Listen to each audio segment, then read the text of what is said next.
Hello, നല്ല എരിവും പുളിയും ചൊടിയും ഒക്കെ ഉള്ളൊരു മത്തിക്കറി ഉണ്ടെങ്കിൽ ഒരു പ്ലേറ്റ് ചോറ് ഞാൻ കാലിയാക്കും. നിങ്ങൾ അങ്ങനെയാണോ? എന്നാൽ ഇന്ന് നമുക്കൊരു അടിപൊളി മത്തിക്കറി ഉണ്ടാക്കിയാലോ?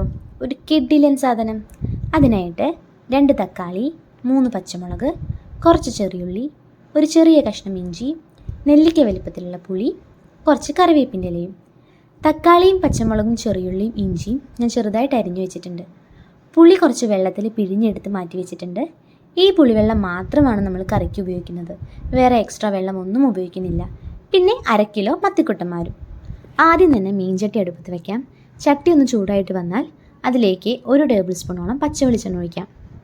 വെളിച്ചെണ്ണ ഒന്ന് ചൂടായി വന്നതിന് ശേഷം നീളത്തിലരിഞ്ഞ് വെച്ചിരിക്കുന്ന ചെറിയുള്ളി ആഡ് ചെയ്യാം. ചെറിയുള്ളി ഒന്ന് വഴന്ന് കിട്ടുന്നതിന് വേണ്ടിയിട്ട് ഒരു പിഞ്ചോളം ഉപ്പ് ആഡ് ചെയ്യാം. ഞാനിവിടെ 1/4 ടീസ്പൂണോളം ഉപ്പാണ് ആഡ് ചെയ്തിരിക്കുന്നത്. ഉള്ളി ഒന്ന് വഴന്ന് വന്നതിന് ശേഷം അതിലേക്ക് ചതച്ച് വെച്ച ഇഞ്ചി ആഡ് ചെയ്യാം. ഇഞ്ചിയുടെ പച്ചമണമൊക്കെ ഒന്ന് മാറിക്കഴിഞ്ഞാൽ അരിഞ്ഞു വെച്ചിരിക്കുന്ന തക്കാളിയും പച്ചമുളകും കൂടി നമുക്ക് ഇട്ട് കൊടുക്കാം. ഇനി എല്ലാം കൂടെ ഒന്ന് യോജിപ്പിച്ച് കൊടുക്കാം. തക്കാളി ഉള്ളിലേക്ക് എത്രമാത്രം പേസ്റ്റ് ആവണോ അത്രത്തോളം നമ്മുടെ കറിയുടെ ടേസ്റ്റും കൂടും.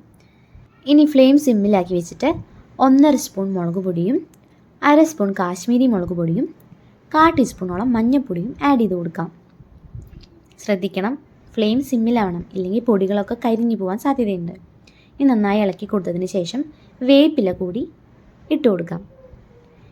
ഇനി ഈ മിക്സ് നന്നായിട്ട് വെന്ത് കിട്ടണം.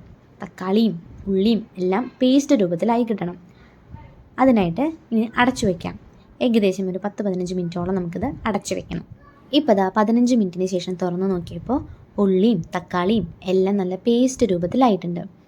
ഇനി ഇതിലേക്ക് നമ്മൾ മാറ്റി വെച്ചിരിക്കുന്ന പുളിവെള്ളം ഒഴിച്ചു കൊടുക്കാം. പുളി ഒഴിച്ചതിന് ശേഷം പാകത്തിനുള്ള ഉപ്പ് ആഡ് ചെയ്യാം. ഞാനിവിടെ ഒരു 1-1.5 ടീസ്പൂൺ ഉപ്പാണ് ആഡ് ചെയ്തിരിക്കുന്നത്. ഇത് നന്നായിട്ടൊന്ന് ഇളക്കിയതിന് ശേഷം നമുക്കിത് അടച്ചു വയ്ക്കാം. പുളിവെള്ളം നന്നായിട്ട് തിളയ്ക്കുന്നത് വരെയാണ് നമ്മൾ അടച്ചു വയ്ക്കേണ്ടത്. ഇപ്പോൾ പുളിവെള്ളം നന്നായി തിളച്ച് വന്നിട്ടുണ്ട്. തുറന്ന് നോക്കിയപ്പോൾ ഇനി ഇതിലേക്ക് ഓരോരോ മത്തിക്കുട്ടന്മാരെയായിട്ട് നമുക്ക് ആഡ് ചെയ്യാം. ഇനി മത്തിയൊക്കെ ഇട്ട് കഴിഞ്ഞതിന് ശേഷം പതുക്കെ ഒന്ന് ഇളക്കി കൊടുക്കാം. ഇനി നമുക്കിതൊന്ന് തിളച്ച് കിട്ടണം. അതിനായിട്ട് നമുക്കൊരു പാത്രം കൊണ്ട് അടച്ചു വയ്ക്കാം. ഏകദേശം ഒരു 10 മിനിറ്റ് കഴിഞ്ഞപ്പോൾ തന്നെ നമ്മുടെ മീൻ കറി ഇവിടെ തിളച്ച് വന്നിട്ടുണ്ട്. നമ്മൾ ഇളക്കണത് ശ്രദ്ധിച്ച് തന്നെ ഇളക്കണം, കാരണം അല്ലെങ്കിൽ മീൻ പൊട്ടിപ്പോവും. വളരെ പതുക്കെ മാത്രം ഇളക്കി കൊടുത്താൽ മതി. ഇപ്പോൾ നമ്മുടെ മീൻ കറി ഫൈനൽ സ്റ്റേജിലെത്തിയിരിക്കുകയാണ്. ഇനി ഫ്ലെയിം ഓഫ് ചെയ്തതിന് ശേഷം കറിവേപ്പിലയും 1 ടീസ്പൂണോളം പച്ച വെളിച്ചെണ്ണ കൂടി ആഡ് ചെയ്ത് കൊടുക്കാം. പച്ച വെളിച്ചെണ്ണയുടെ ടേസ്റ്റ് നമ്മുടെ മീൻ കറിക്ക് വേറൊരു ലെവൽ ടേസ്റ്റാണ് നൽകുക. ഇനി ഇതിന് ശേഷം നമ്മുടെ മീൻ കറി നമ്മൾ അടച്ചു വയ്ക്കണം. അടച്ചു വെച്ചതിന് ശേഷം നമ്മൾ തുറന്ന് നോക്കുമ്പോൾ അതിലത്തെ എണ്ണയൊക്കെ ഇങ്ങനെ തെളിഞ്ഞ് കാണാം. അങ്ങനെ നമ്മുടെ മീൻ കറി ഫൈനലി റെഡി ആയിരിക്കുകയാണ്. എല്ലാവർക്കും ഈ റെസിപ്പി ഇഷ്ടപ്പെട്ടെന്ന് വിചാരിക്കുന്നു. അടുത്തൊരു വീഡിയോ ആയിട്ട് പിന്നീട് വരാം. താങ്ക്